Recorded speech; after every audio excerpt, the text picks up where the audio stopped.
Hello friends, यदि आपने इग्नू में पहले से एडमिशन ले रखा है और यदि आप दोबारा से री रजिस्ट्रेशन करना चाहते हैं तो किस प्रकार से करोगे, चलिए हम आपको स्टेप बाय स्टेप सारा प्रोसेस करके दिखलाते हैं।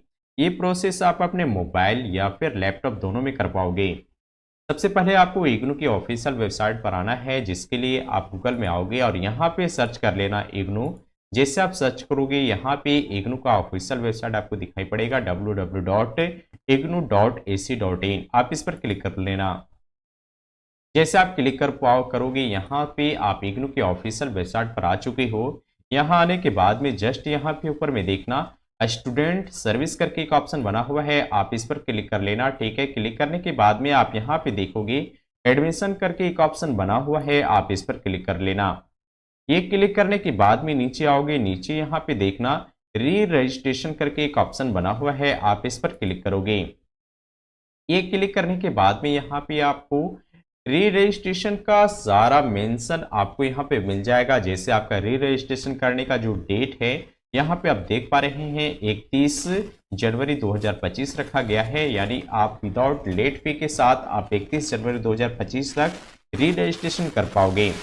नीचे आओगे, नीचे आने के बाद में यहाँ पे देखना एक चेक बॉक्स दिखाई पड़ रहा है, जस्ट आप इस पर क्लिक कर लेना। और क्लिक करने के बाद में यहाँ पे प्रोसीड फॉर री रजिस्ट्रेशन करके ऑप्शन बना हुआ है, आप इस पर क्लिक करोगे। अब यहाँ पे देखो फ्रेंड, जैसे क्लिक करते हैं आप इस पेज पर आ जाओगे। यहाँ आने के बाद में आपका यूजर नेम यहाँ पे रोल नंबर ही होता है। ठीक है, उसके साथ साथ में आपका पासवर्ड भी यहाँ पे मांगा जाता है। तो यदि आप इस पेज पर पहली बार आए हो तो सबसे पहले आपको पासवर्ड क्रिएट करना पड़ेगा। पासवर्ड आप किस प्रकार से क्रिएट करोगे ये भी हम आपको सारा प्रोसेस करके दिखलाते हैं। यूजर नेम आपका रोल नंबर ही होता है। ठीक है, जस्ट आप इसके नीचे दिखाई पड़ेगा यहाँ पे री रजिस्ट्रेशन करने का एक ऑप्शन बना हुआ है। तो यदि आप ये पहली बार इस पेज पर विजिट किए हो और यहाँ से अभी तक आपने कोई भी पासवर्ड क्रिएट नहीं किया है तो दोबारा से न्यू रजिस्ट्रेशन पर क्लिक कर लेना। और यहाँ क्लिक करने के बाद में यहाँ पे देखना सेलेक्ट प्रोग्राम करके एक ऑप्शन बना हुआ है। जस्ट आपका जो भी प्रोग्राम है, ठीक है, आपका जो कोर्स में एडमिशन आपने ले रखा है उस कोर्स को आप यहाँ से सेलेक्ट करोगे। सारा टोटल यहाँ पे कोर्स आपको दिखाई पड़ेगा। जस्ट आप सिर्फ आपको स्क्रॉल करना है। ठीक है, स्क्रॉल करके नीचे अपना सब्जेक्ट को ढूंढ लेना और यहाँ से सेलेक्ट कर लोगे। उसके बाद यहाँ पे देखना नाम पूछा जा रहा है, तो आपका जो आईडी कार्ड में नाम है आप यहाँ पे अपना नाम फिल करोगे। आपका जो रोल नंबर है यानी एनरोलमेंट नंबर है आप यहाँ पे फिल करोगे। और ये जो कैप्चा दिखाई पड़ रहा है ये कैप्चा आपको यहाँ पे फिल करना है। कई बार ये होता है कि कैप्चा सही से दिखाई नहीं पड़ता है, तो जस्ट इसके लिए आप कैप्चा को बदल सकते हैं। बदलने के लिए आप जस्ट कैप्चा पर ही क्लिक करोगे। आप देख पा रहे हैं जैसे मैंने कैप्चा पर क्लिक किया ये कैप्चा मेरा बदल गया है। ये कैप्चा आपको यहाँ पे फिल करना है और सबमिट बटन पर क्लिक करना होगा। जैसे आप यहाँ पे क्लिक करोगे तो आपके सामने आपका जो एडमिशन होते समय आपका जो मोबाइल नंबर रजिस्टर्ड था उस पर एक ओटीपी चला जाएगा। वो ओटीपी फिल कर लेना है और नीचे आपको पासवर्ड बनाने का ऑप्शन आएगा, तो आप 8 डिजिट का पासवर्ड बना लोगे। ठीक है, पासवर्ड बनाने के बाद में सबमिट बटन पर जैसे क्लिक करोगे आपका पासवर्ड बन करके तैयार हो जाएगा। दोबारा से आपको अपने होम पेज पर आना है। ठीक है, यानी आप इस पेज पर आओगे। अब यहाँ से आपको दोबारा से सेम प्रोसेस यहाँ पे करना है। यूजर नेम पूछा जा रहा है, यूजर नेम आपका एनरोलमेंट नंबर होता है और उसके बाद पासवर्ड है। पासवर्ड अभी आपने जो बनाया होगा वो पासवर्ड यहाँ पे फिल करना है। ये जो आपका कैप्चा दिखाई पड़ रहा है कैप्चा आप यहाँ पे फिल करोगे।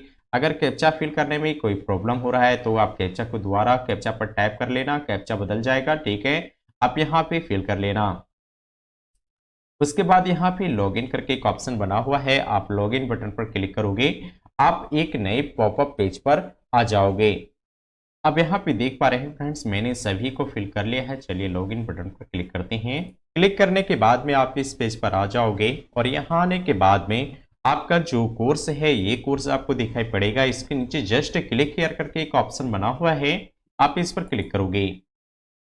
अब दोबारा से यहाँ पे आपका सारा डिटेल दिखाई पड़ेगा, जैसे आपका नाम रोल नंबर। ठीक है, आप यहाँ पे मैच कर लेना। उसके नीचे यहाँ पे री रजिस्ट्रेशन ओपन फॉर 2025 जनवरी करके एक ऑप्शन बना हुआ है, यानी आप री रजिस्ट्रेशन जनवरी का यहाँ से आप कर पाओगे। इसके लिए यहाँ नीचे लिखा हुआ है click here to select your course, आप इस पर क्लिक करोगे।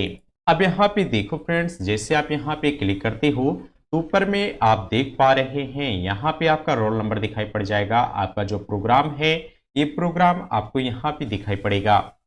आप ऊपर में देख पा रहे हैं यहाँ पे लिखा हुआ है IOPT for receive the study material in digital form and available 50% discount in programme फी।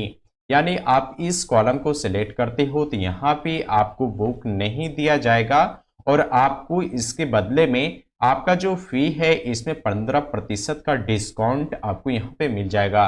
तो मुझे यहाँ पे री एडमिशन हम कर रहे हैं, लेकिन मुझे इग्नू की तरफ से कोई भी बुक या फिर मटेरियल नहीं चाहिए। हम जो भी है हम डिजिटल फॉर्मेट में खुद से डाउनलोड करने वाले हैं। तो इसके लिए मुझे इस पर आप क्लिक कर लेना, ठीक है। अगर आपको बुक चाहिए तो आप इस पर क्लिक रहने देना, ठीक है। इस पर क्लिक रहेगा तब आपको इग्नू की तरफ से आपको बुक भेजा जाएगा।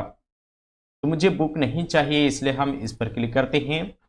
अब यहाँ पे क्लिक करने के बाद में यहाँ पे देखो, यहाँ पे सिलेक्ट कोर्स करके एक ऑप्शन बना हुआ है। तो जस्ट आप इस पर क्लिक करोगे। क्लिक करने के बाद में यहाँ पे अलग अलग ग्रुप बनाया गया है, ठीक है। आप सभी ग्रुप को एक एक करके चेक कर लेना ताकि आपको प्रॉपर तरीके से पता चल जाए कि आप कौन सा पेपर यहाँ पे पढ़ने वाले हो। आप यहाँ पे देखो, जैसे मैंने ग्रुप 1 को सिलेक्ट किया है तो यहाँ पे मुझे ग्रुप 1 से रिलेटेड यहाँ पे सब्जेक्ट दिखाई पड़ रहे हैं। जस्ट आप इसके बगल में देखोगे, ठीक है। तो यहाँ पे ग्रुप 2 भी है, तो ग्रुप 2 में आप देखो सारा सब्जेक्ट यहाँ पे चेंज हो जा रहे हैं। कुछ कुछ सब्जेक्ट है जो कंबाइंड होते हैं, यानी सभी ग्रुप में डाला गया है, लेकिन कुछ पेपर जो है सो अलग अलग है। तो आपका जो भी ग्रुप रहेगा, ठीक है, सभी ग्रुप को एक एक करके सब्जेक्ट को देख लेना। और ये देखने के बाद में यहाँ पे देखना कि कौन सा आप ग्रुप की पेपर को रखना चाहते हैं, ठीक है। ये रखने के बाद में जस्ट यहाँ पे सबमिट करने का ऑप्शन बना हुआ है, जस्ट आप इस पर क्लिक कर लेना। अब यहाँ पे देखो फ्रेंड्स, मैंने जैसे यहाँ पे क्लिक किया है, ठीक है, यहाँ पे मुझे सारा डिटेल दिखाई पड़ रहा है। यहाँ पे आपका रोल नंबर, प्रोग्राम और ये जो अभी आपने पेपर को चूज किया है ये पेपर आपको यहाँ पे दिखाई पड़ेगा। नीचे स्क्रॉल करके आओगे तो नीचे यहाँ पे देखो, यहाँ पे मुझे 15% का डिस्काउंट दिया जा रहा है, जो मैंने आपको पहले बताया था कि यदि आप यहाँ पे जो कॉलम को आप सेलेक्ट कर रहे हो ये उसके ऊपर है कि आपको डिस्काउंट आप लेना चाहते हैं या नहीं लेना चाहते हैं। मुझे इग्नू की तरफ से कोई भी बुक नहीं चाहिए, इसलिए मुझे 1155 रुपये का डिस्काउंट यहाँ पे मुझे दिया गया है। अब यहाँ पे आने के बाद में नीचे आओगे और नीचे यहाँ पे देखना आप पेमेंट फी आप यहाँ पे करके गेटवे दिया गया है, ठीक है। यहाँ से आपको पेमेंट करना है, लेकिन इससे पहले मैं आपको बता दूं फ्रेंड्स कि यदि आप अपने कोर्स में कोई चेंज करना चाहते हैं तो जस्ट आप यहाँ पे अपडेट कोर्स सेलेक्ट करके एक ऑप्शन बना हुआ है, या फिर आप इसके ऊपर में देखोगे यहाँ भी आपका अपडेट कोर्स सेलेक्ट करके एक ऑप्शन बना हुआ है। जस्ट आप इस पर क्लिक करोगे, आप यहाँ से दोबारा से आप अपने सब्जेक्ट को एडिट कर पाओगे। लेकिन ये प्रोग्राम जो है यानी चेंज करने वाला जो तरीका है आप पेमेंट करने से पहले कर लेना, ठीक है। जैसे आप पेमेंट कर दोगे तो आप यहाँ से डिफ़ॉल्ट रूप से आप कुछ भी चेंज नहीं कर पाओगे। तो बेहतर यही है कि आप एक बार सारे पेपर को पढ़ लेना, ठीक है। पढ़ने के बाद में जस्ट आप नीचे आओगे और यहाँ से आपकी पेमेंट के 2 गेटवे बनाए गए हैं। आप इनमें से किसी भी गेटवे का इस्तेमाल करके आप पेमेंट कर पाओगे। अब यहाँ पे देखो फ्रेंड्स, अब चलिए हम आपको पेमेंट गेटवे के भी ऑप्शन करके दिखाते हैं। इसके लिए जस्ट आप पे फी पेमेंट गेटवे 1 पर हम क्लिक कर रहे हैं। ये दोबारा से मुझे पेमेंट गेटवे पर लेकर के आ गया है और यहाँ आने के बाद में मुझे यहाँ पे ऑर्डर आईडी दिखाई पड़ रहा है, ठीक है। आप पेमेंट करने का जो तरीका है यहाँ पे विथ में आप क्लिक करोगे।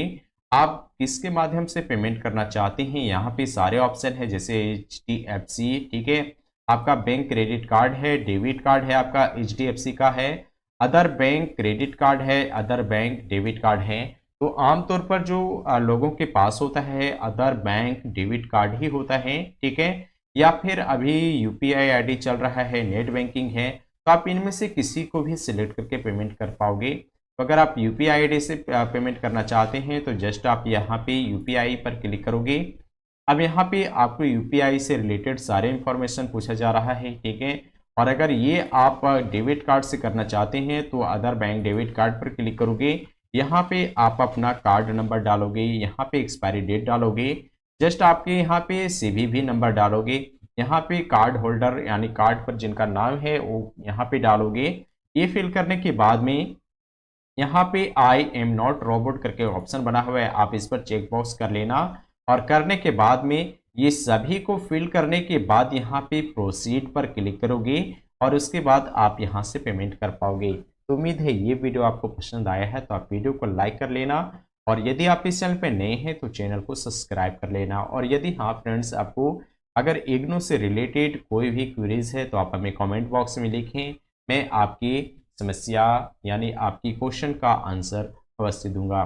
मिलते हैं अगले वीडियो में। Thank you watching my video.